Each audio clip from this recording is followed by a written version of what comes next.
What? Bang! Whoa! Wrestling Podcast. Just when they think they got the answers, I change the question. Rep, screw, rep. Yeah! Woo!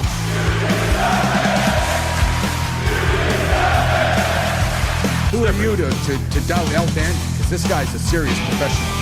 Did he do it? Unbelievable! Too hot to handle and too cold to hold.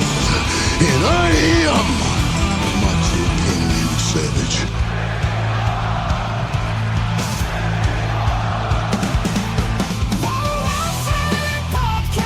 Shut your mouth, you thong-wearing fatty! I said WWE stands for! It's me, Austin! I will never retire! Promotional consideration paid for by the following. Hey, yo, Pro Wrestling Podcast listeners, welcome to the show where we don't sing it, we bring it. Help us out and click subscribe to show your support. Hey, look, are you sick and tired of dropping $60 to $100 for the latest and greatest wrestling video game? Stop immediately. Go to Wrestler Unstoppable, available exclusively for all members through email or Facebook. Create a wrestler, sign contracts, get into storylines, headline PLEs, even build your own corporation from the ground up, all included in Wrestler Unstoppable, available now, totally free. All you got to do is go to app.wrestlerunstoppable.com. Use either email or Facebook to log in, enter the arena, look for Odin Maximus, that's my avatar. I'll be happy to help you out and get started in the game. If you want to ask some questions, have some comments, something you want us to touch on in the future episode, the only way to let us know that is to call into the Pro Wrestling Sound Off line, 267-642-1160. Do that, and I will get to those topics in a future episode. Try to get you whatever you're looking for. We always want to give the fans and the listeners exactly what they want to hear. If you want to become a member of the Pro Wrestling Podcast family, you want your name in the shout-outs like my good buddy John down in Texas, then the only way to do that is to pop over to our Patreon page at patreon.com/Pro Wrestling Podcast. Sign up today. We also have a loyalty rewards program. If you are a $15 a month contributor, you get to host a show with myself. If you are a $7.50 a month contributor, you get entered into a drawing to co-host a show with me. But I say that same spiel every single episode. This month, anybody who is a $10 contributor will get to co-host a show with myself, and $5 a month contributors will get entered into a drawing to do the same. So, thank you so much for joining us for this episode of the Pro Wrestling Podcast. We are going to jump into all things WWE Raw because, let's be honest, the whole wrestling world is abuzz. There are opinions all over the place about what went down last night. I will cover it, tell you what happened in case you were hiding under a rock somewhere and didn't see, or if you just want to have the conversation and conjecture with me, theoretically, about how my reaction to the show went and what my perspective is. If you do, I appreciate you. Thank you so much for supporting my initiative. If you have not already, please click the subscribe button so they notify you whenever we have an episode go live. Whatever platform you're finding us on. We are on YouTube, we're on Rumble, we're on Odyssey, we're on Daily Motion, Vimeo, Spreaker, you name it, Podberry, like just about everywhere I could think of. Make sure you click a subscribe, whatever service you use. Stitcher, man, there's so many of Apple podcasts. They're all over the place. Just make sure you click subscribe if you can. Drop a comment if you can. We've been noticing, and this is credit to you guys. This is a total shout out to all of the listeners. In the last 2 weeks, the significant increase in viewership and membership has meant so much. Thank you so much for your ongoing support. This is a labor of love of mine, something I've wanted to do to put smiles on faces and entertain people since 2012. And to see so many people in the last couple weeks, and I don't know how logarithms work. I'm not that guy. It's not my wheelhouse. But to see a big increase across all platforms and views has meant so much to me, and I just want to take a moment to say thank you to everybody out there who listens to the show and supports the show. You are appreciated. You really are. And especially the people, I've been seeing a lot more comments than normal. That means so much to me. Thank you so much for taking the time to give me feedback, to comment on the show, to talk about the topics, to be a part of the show, because that's what I look at it as. You are a part of the show. So thank you so much for that. So let's get into Monday Night Raw. And look, I'm going to go a little bit out of order just because we have to address the biggest things, and then we'll get into the rest of the show. Everybody in the wrestling world talking about CM Punk taking the undisputed WWE Championship from Sami Zayn only 9 days after Sami Zayn claims the title at Night of Champions in Saudi Arabia. And I know there are mixed emotions about this. Let's go through a couple things. First, let's talk about the stupid stuff. Early in the show, everything that's going on, you've got Cody in the back, Sami Zayn. We have the attack by Gunther on Cody, putting him through the table. Aldis, Pierce are back there, chasing him away, all that kind of fun stuff. He ends up kicking the car door shut, hitting Cody in the head, and then basically telling Sammy that he did him a favor and that he was coming for the championship. I loved all of that part of it. I really did. Here's where it got a little hokey for me. When they get to the part where they're in the back and it's Pierce and Aldis talking about the main event, how they needed to still have a world championship match, and how Aldis said he had found a replacement and he's in the building. And then later on in the show, when Punk actually comes out, they raised the garage door, which means he was not in the building. He was outside the building. I know that's a semantical, silly little detail, but it's those little things that make it so WWE seems so ridiculously unplanned and not ready sometimes for the nuances. And here's what they don't appreciate. You guys. And what I mean by that is you're so intelligent. I am sure I am not the only person who noticed that was a situation with, oh, he's in the building and he wasn't in the building. And that may not bother most people. It really might not. But if you're wrestling OCD like I am, that kind of bugged me a little bit. Now, let's get to the match itself. The match was fantastic, top to bottom. And here's where it creates a problem. Fan backlash over this, if you were upset because you know that Sammy waited so long to get that championship, to lose the championship so quickly, those people look at that and they're like, he wasn't fair, he deserved to be the guy longer. The people who want to see CM Punk versus Cody at SummerSlam are thinking to themselves, or a lot of them have vocalized, yeah, listen, we had to get the Punk and Cody, so were you going to have Cody beat Sammy 9 days after he lost it to him? That kind of really stomps on Sammy. And then Punk would come in, they'd cue his music, and he would come out and say, hey, remember the night after WrestleMania when you told me, opportunities sometimes fall out of the sky? Well, this is my shot. I want to, whatever. That would have gotten a great pop. But if Cody were to have beaten Sammy, the entire arena would have turned on Cody instantly. And no matter how much some of us think that a heel Cody Rhodes might be a great thing for business, WWE has to move merchandise because all they care about is money. He's their number one cash cow. He's their number one babyface. You can't have him getting booed because he beat Sami Zayn for the championship 9 days after losing it to him. So how do you mitigate that? You go to Chicago, where CM Punk is the hometown guy who, it does not matter who Punk was wrestling. CM Punk could have been wrestling Bret the Hitman Hart in his prime, and Punk was still going to get cheered. He could have been wrestling Ric Flair in 1983 at Starrcade. He's still going to get cheered. It could have been anybody.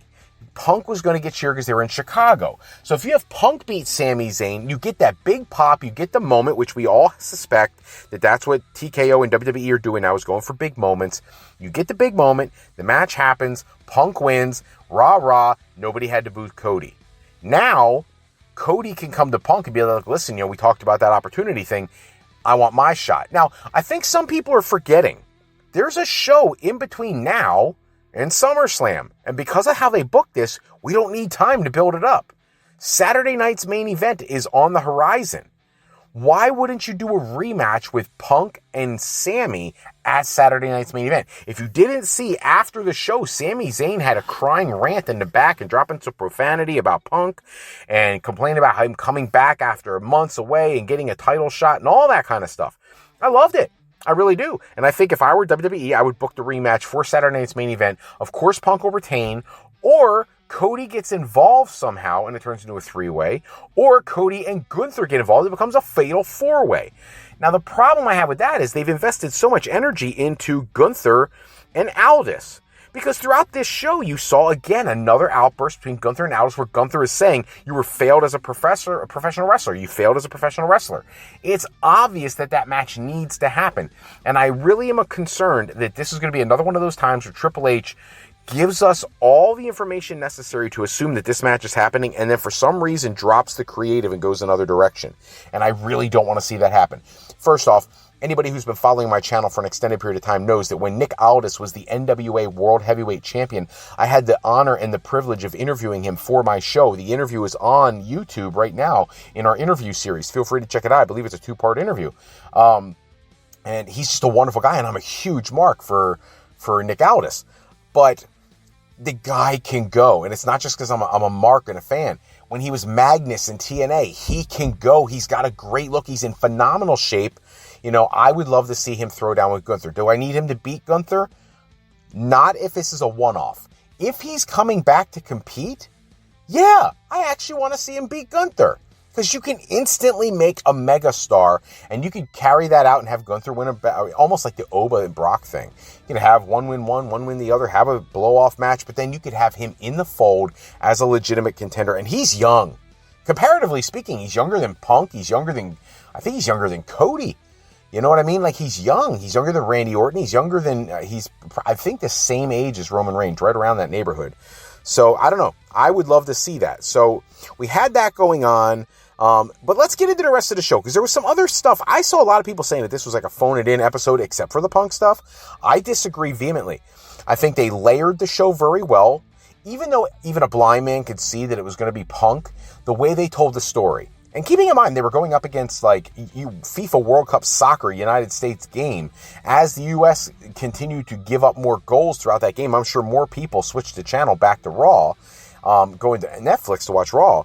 And what they got to see, none of it was bad, but they layered the Cody storyline all throughout the show so that you kind of had an idea what was happening, but you wanted to see how it was going to happen. I think everybody from the beginning thought Cody was going to win here and then Punk was going to challenge. This was a huge curveball. So beyond the Cody stuff and the Zayn stuff and the Punk stuff, let's talk about the Vision. We have a conversation in the back. Paul Heyman is very clear. He tells he tells Austin Theory specifically, if you don't bring something back, don't come back at all. I don't like how he's like casting Theory aside is the perspective we get.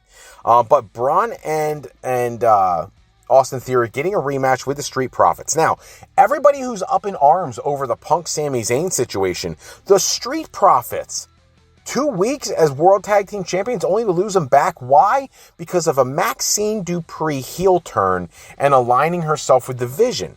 Now, we saw a report earlier in the week. They're trying to reimagine the Vision or disband them all together. I am tired already of seeing Braun. Braun he's not even the second fiddle in this group.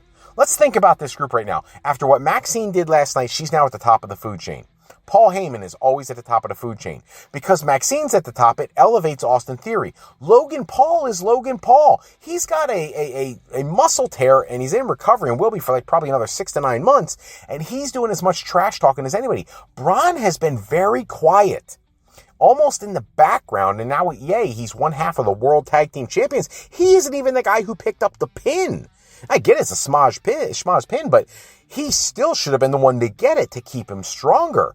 He loses to Seth, loses the tag titles. When they win him back, he's not the guy getting the pin. He's not the guy getting the girl. You know what I mean? It's all very strange to me how this is a guy. And for those who don't know, when they were in England a couple weeks ago and filming a dark match after SmackDown, they had Seth Rollins and Oba Femi versus The Vision. And in that match, there was a moment where Oba and Braun were in the ring together. Check it out on YouTube. You can find the clip. And the place went ballistic. This is what the fans want, but they have destroyed the imminent threat that Braun Breaker was only 3-4 months ago. They've absolutely destroyed any momentum he had. He's like the second, third, or fourth fiddle in the group. It's terrible. That being said, hate the Street Profits getting the belts taken off them already. There's so many other ways they could have done this.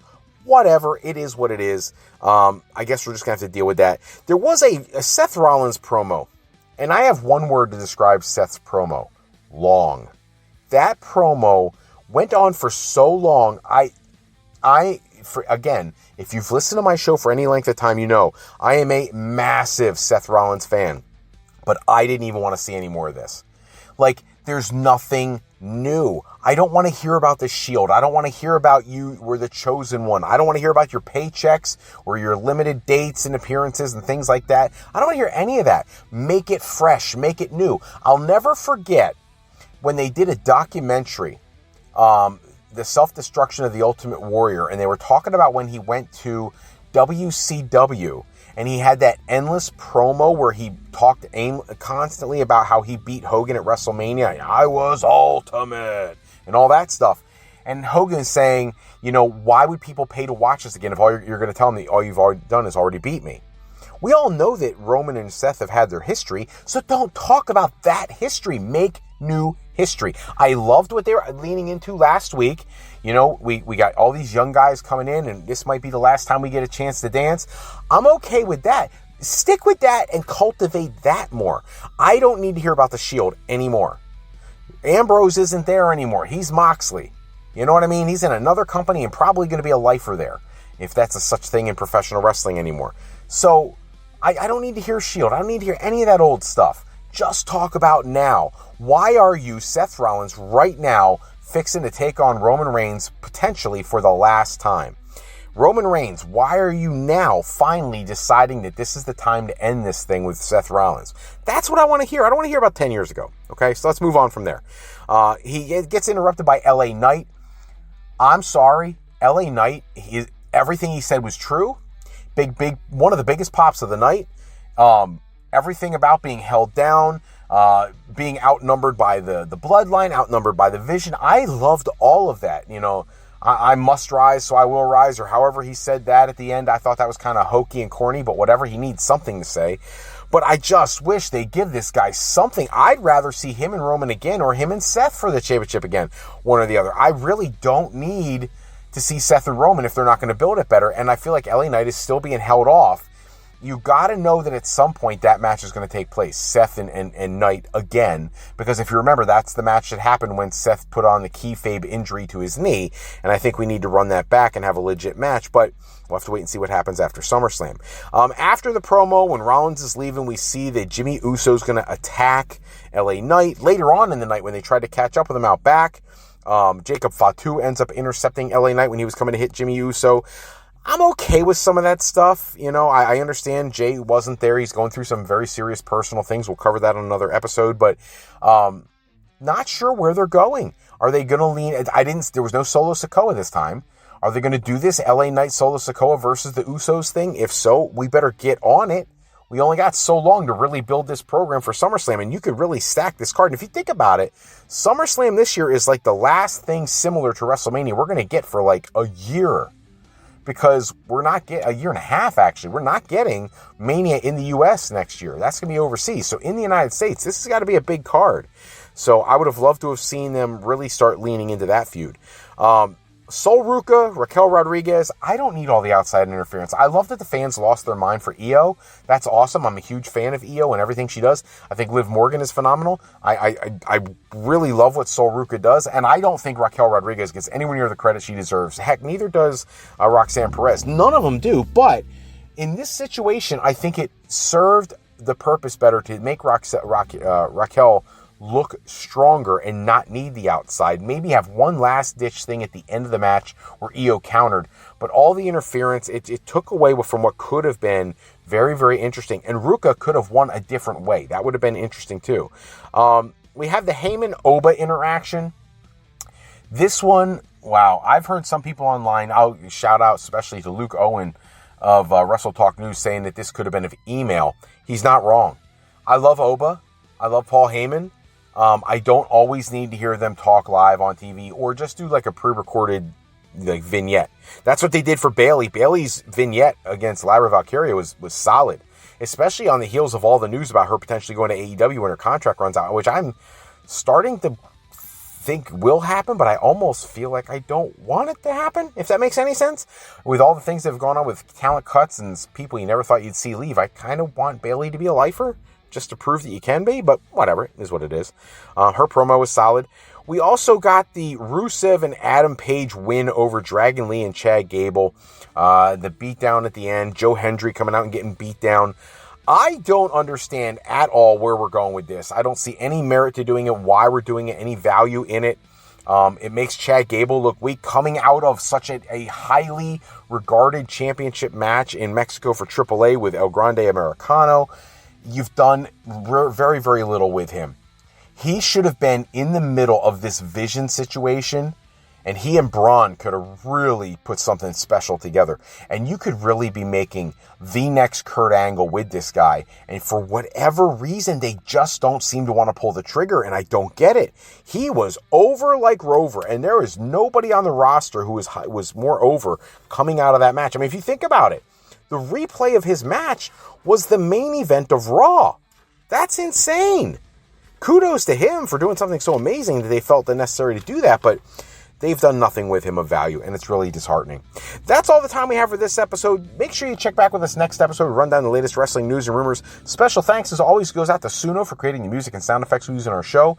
If you're looking for a new friend to bring to family game night, it's easy with Sketchy People. Showcase your artistic side in this game from Beezle Games by going to thegamecrafter.com and picking up your copy today. If you're looking for your next career move, maybe you're considering college, university life, maybe you just need some formal training for your next career decision, go to our website at frolifeplanning.com for all your higher education needs, as Fro Life Educational Planning is for today, for tomorrow, and for life with Fro Life. I'm Fred Froelich, better known as Dr. Fro. I want to thank you for taking some time with us today. Until next time, take care. Have a great night.